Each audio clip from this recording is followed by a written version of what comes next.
नमस्कार, मी कोमल. सर्वात आधी कोमलच्या स्वयंपाकघरामध्ये माझ्या पूर्ण यूट्यूब फॅमिलीचं खूप खूप स्वागत आहे.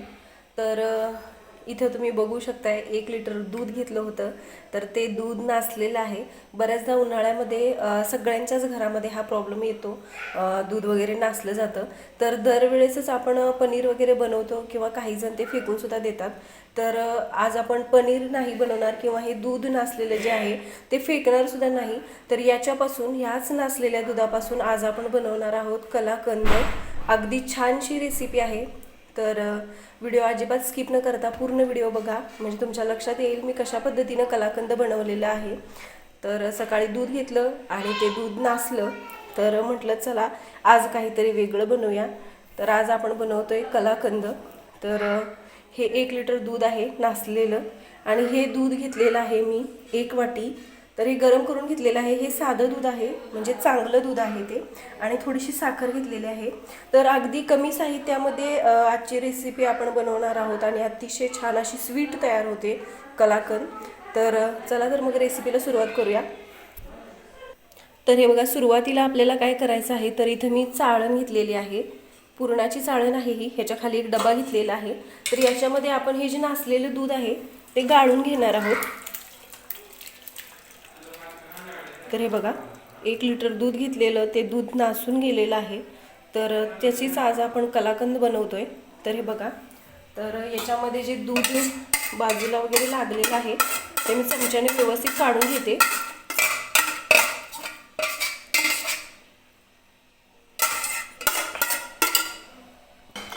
तर हे जे नासलेलं दूध आहे तर ते मी या चाळणीमध्ये काढून घेतलेले आहे, तुम्ही बघू शकताय.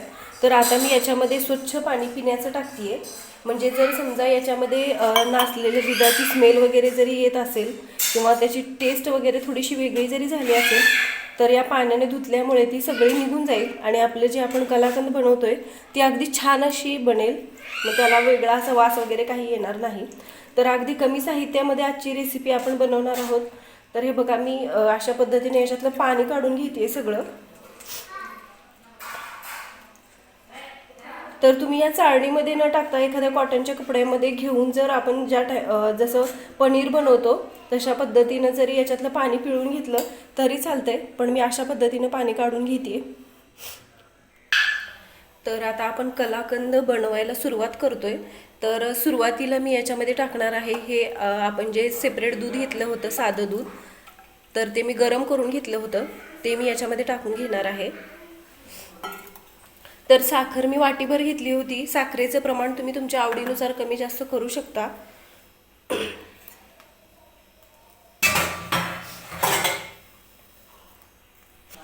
तर दूध मी थोडंसं गरम करून घेतलेलं आहे. तर हे बघा, हे दूध छान असं उकळलेलं आहे. तर आता याच्यामध्ये आपल्याला टाकायचं आहे जे आपण नासलेलं दूध गाळून घेतलं होतं ते मी या दुधामध्ये टाकून घेणार आहे. तर दुधाऐवजी तुम्ही दूध पावडर जरी वापरली तरी चालते, पण मी दूधच वापरलेलं आहे कलाकंद बनवण्यासाठी. तर हे बघा, हे व्यवस्थित आपल्याला मिक्स करून घ्यायचं आहे. तर हे आपल्याला व्यवस्थित मिक्स करून घ्यायचं आहे. तर अगदी कमी साहित्यामध्ये आणि अगदी झटपट तयार होते आजची आपण जी रेसिपी बनवतोय ते म्हणजे कलाकंद. तर हे बघा, मी दुधामध्ये आपण जे नासलेलं दूध गाळून घेतलं होतं तर ते छान असं मिक्स करून घेतलेलं आहे. ते मी शिजवून घेते. तर आता मी याच्यामध्ये टाकणार आहे थोडंसं तूप. तर तुपामुळं काय होतं, कलाकंदला छान अशी टेस्ट येते.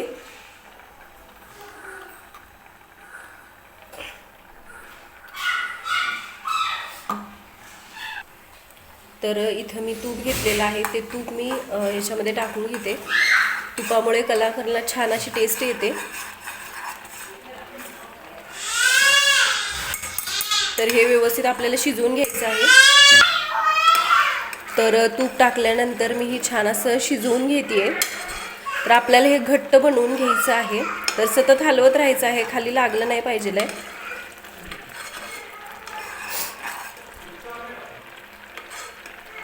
तर व्यवस्थित मी चमच्याने हलवून घेते, तुम्ही बघू शकताय.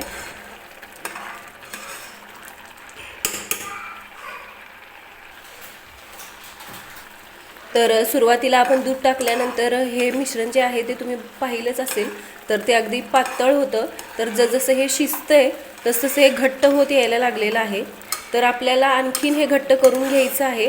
तर मी हे सतत हलवत राहते, कारण की खालून लागलं नाही पाहिजे यासाठी. तर बऱ्याचदा आपण पनीर वगैरे बनवतो किंवा रसगुल्लेसुद्धा बनवतो, पण अशा पद्धतीने एकदा कलाकंदसुद्धा बनवून बघा, ज्यावेळेस दूध वगैरे नासतं त्यावेळेस. तर अतिशय छान अशी मिठाई तयार होते ही.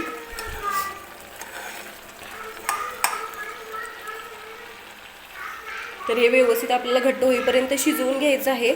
तर मी इथं एक केक टीन घेते आहे, हे बघा अशा पद्धतीनं. याच्यामध्ये मी कलाकंद सेट करायला ठेवणार आहे. तर सुरुवातीला हे शिजते तोपर्यंत मी या टीनला आतून तूप लावून घेते. तर मी टीनला छान असं केक टीनला तूपसुद्धा लावून घेतलेलं आहे. तुमच्याकडं जर केक टीन वगैरे नसेल, छोटावाला कुकरचा डबा किंवा आपले साधे डबे वगैरे जरी असले त्याच्यामध्ये सुद्धा आपण हे कलाकंद बनवू शकतो. तर आता मी याच्यामध्ये टाकणार आहे साखर.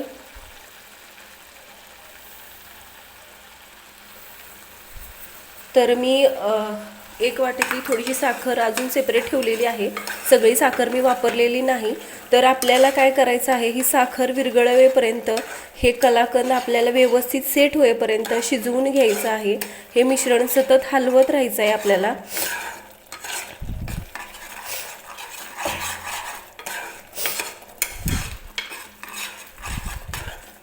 तर तुम्हाला गोड किती प्रमाणात आवडतं त्याप्रमाणे तुम्ही साखरेचं प्रमाण कमी जास्त करू शकताय. तर पिठी साखर वगैरे टाकायची काही गरज नाही, कारण की हे मिश्रण पातळ आहे, त्यामुळं त्याच्यामध्ये आपली ही जी साखर आहे, साधी साखर घेतलेली आहे आपण, तर ती छान अशी विरघळते. त्यासाठी मी पिठी साखर वगैरे वापरलेली नाही. तर हे व्यवस्थित आपल्याला साखर याच्यामध्ये विरघळोपर्यंत हे मिश्रण अगदी घट्टसर होईपर्यंत शिजवून घ्यायचं आहे. तर हे बघा, हे मिश्रण जे आहे ते छान असं घट्टसर झालेलं आहे. तर याच्यापेक्षा जास्त आपल्याला हे शिजवायचं नाही, तर आपलं जे कलाकंद आहे ते खूप जास्त कोरडं होतं आणि त्याची ज्यावेळेस आपण बर्फी वगैरे कट करतोय त्यावेळेस ते छान अशा कटसुद्धा होत नाहीत, म्हणजे ते सुट्टं होतं आहे. त्यामुळं खूप जास्त आपल्याला हे सुक्कं असं हे मिश्रण करून घ्यायचं नाही. तर थोडंसं ओलसर आहे, तुम्ही बघू शकताय. तर मी गॅस बंद करून घेते. तर हे बघा, मी ह्या पद्धतीचं केक टीन घेतलेलं आहे, माझ्याकडे होतं म्हणून. तुमच्याजवळ नसेल, ताटामध्ये जरी हे मिश्रण टाकलं तरी चालेल किंवा एखादा डबा वगैरे घेतला तरीसुद्धा चालेल. तर मी सगळीकडे या टीनला तूप लावून घेतलेलं आहे आणि आता हे जे मिश्रण आहे तर ते मिश्रण मी या टीनमध्ये टाकून घेते.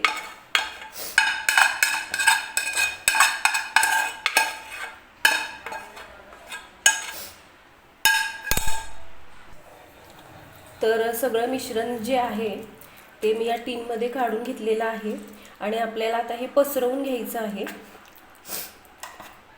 तर खूप जास्त दाबून हे मिश्रण जे आहे ते प्रेस करायचं नाही, कारण की कलाकंद तुम्ही पाहिलंच असेल तर ते थोडंसं दाणेदार असं असतं.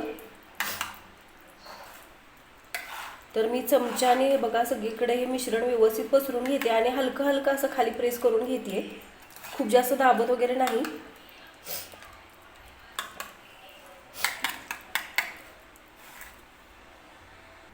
तर हे बघा, याच्यामध्ये मी व्यवस्थित चमच्याने सगळं मिश्रण जे आहे ते छान असं सेट करून घेतलेलं आहे.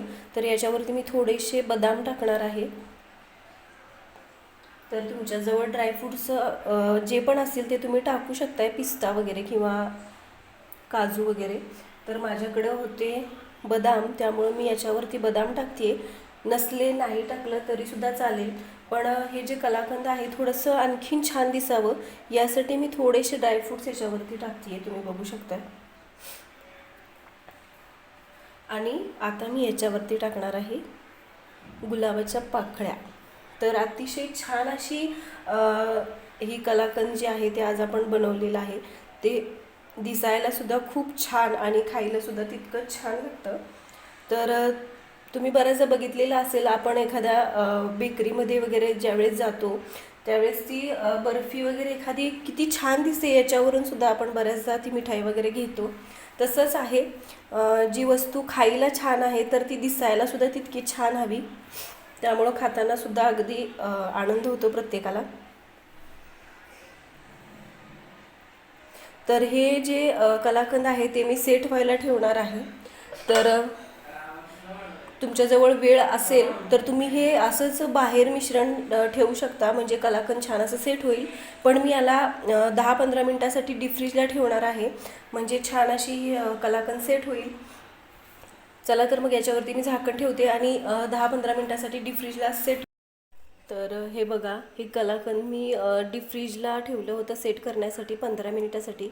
तर किती छान हे सेट झालेलं आहे, तुम्ही बघू शकताय. अतिशय छान असं दिसते हे कलाकंद. तर मी याच्या वड्या कट करून दाखवते.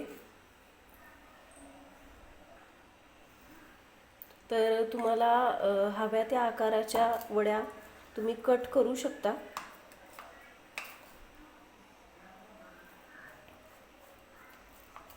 तर मी चौकोनी आकाराची वडी कट करते.